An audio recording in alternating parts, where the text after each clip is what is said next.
অনেকটা খুঁড়িয়ে খুঁড়িয়ে 2024 সাল পার করেছে দেশের পুঁজিবাজার। বছর জুড়েই ছিল দরপতনের ধারা। বাজার ছেড়ে গেছে 45,000-এরও বেশি বিনিয়োগকারী। তালিকাভুক্ত হয়েছে মাত্র 5টি কোম্পানি। প্রধান সূচক DSX কমেছে 1000 পয়েন্টেরও বেশি। মূলধন কমেছে 1,20,000 কোটি টাকার উপরে। সব মিলে 2024-এ কেমন ছিল দেশের শেয়ার বাজার তা দেখব একরামুল ইসলাম খানের আরেকটি রিপোর্টে। মিলিয়ন অফার ওয়ালটন ফ্রিজ কিনে পেতে পারেন 20 লক্ষ টাকা, রয়েছে কোটি কোটি টাকার নিশ্চিত উপহার। পুঁজিবাজারের জন্য দরপতনের বছর ছিল 2024।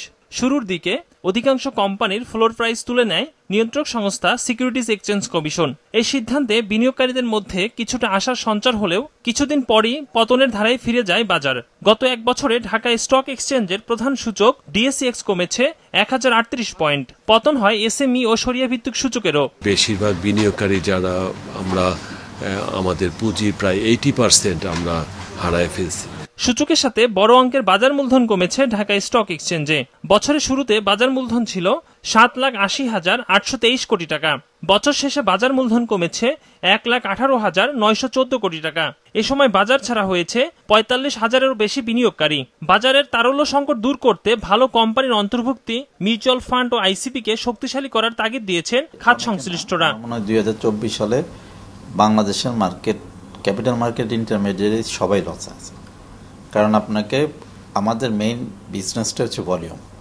মার্কেট ভলিউম যদি না থাকে, IPO যদি না থাকে, তাহলে আপনার কারো পক্ষেই, এবং মার্কেটে নেগেটিভ রিটার্ন, সব মিলিয়ে কারো পক্ষেই প্রফিট করা সম্ভব না। 15টা টপ ব্রোকার, টপ মার্চেন্ট ব্যাংকের ইকুইটি নেগেটিভ ছিল অলমোস্ট 9,000 কোটি টাকা। আর টোটাল মার্কেটের ইকুইটি নেগেটিভ আছে নিয়ার অ্যাবাউট 12 থেকে 14,000 কোটি টাকা। সো টাকার সন্ধান টাকা দিয়ে হয়। এদিকে 2024-এ পুঁজিবাজারে কোম্পানির অন্তর্ভুক্তি কমেছে আশঙ্কাজনক হারে। এক বছরে লিস্টেড হয় মাত্র 5টি প্রতিষ্ঠান। এর মধ্যে অভিহিত মূল্যের রয়েছে NRB ব্যাংক ও শিকদার ইন্স্যুরেন্স কোম্পানি। প্রিমিয়ামে রয়েছে টেকনো ড্রাগস, এশিয়াটিক ল্যাবরেটরিজ এবং বেস্ট হোল্ডিংস। এর মধ্যেও কয়েকটি কোম্পানির অন্তর্ভুক্তি ছিল অনিয়মের মাধ্যমে। এই সমস্ত প্রতিষ্ঠানে কর্পোরেট গভর্নেন্স এটার বালাই নাই। কিছু যারা গ্যামলার অথবা বিগ জায়ান্টস, পলিটিক্যাল ইনফ্লুয়েন্সিয়াল, এরাই ICBর কেনাবেচাকে অতীতেও তারা নিয়ন্ত্রণ করেছে। সরকার পরিবর্তনের পর দায়িত্ব নেয়া নতুন কমিশন কারসাজির বিরুদ্ধে কঠোর অবস্থান নিয়ে ইতিমধ্যে 700 কোটি টাকার বেশি জরিমানা করেছে। নানামুখী পদক্ষেপে দ্রুত ইতিবাচক ধারায় ফিরবে পুঁজিবাজার, বলছে নিয়ন্ত্রক সংস্থা। এবং ইন্ডেক্স, ধরেন যে ফ্লোর প্রাইজের কারণে ইন্ডেক্স তো একটা জায়গায় স্ট্রাক হয়েছিল, তো এখানে এরপরে যে কারেকশন হয়েছে, এটা পরিস্থিতিতে বোঝা যায় যে বর্তমানে এখন অনেকটাই অবমূল্যায়িত বাজার, এবং এখানে ধরেন যে ইনভেস্টমেন্ট করে রিটার্ন ম্যাক্সিমাইজ করার সুযোগ আছে। কারণ অনেক গুড ফান্ডামেন্টাল সিকিউরিটিজের মানে মার্কেট প্রাইস ফেয়ার ভ্যালুর থেকে অনেক কম।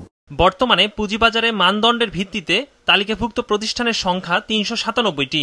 এর মধ্যে ডিএসসিতে A শ্রেণীভুক্ত কোম্পানি 27টি, B 86 এবং N শ্রেণীভুক্ত কোম্পানি রয়েছে 5টি, আর জেটে অবস্থান করছে 81টি।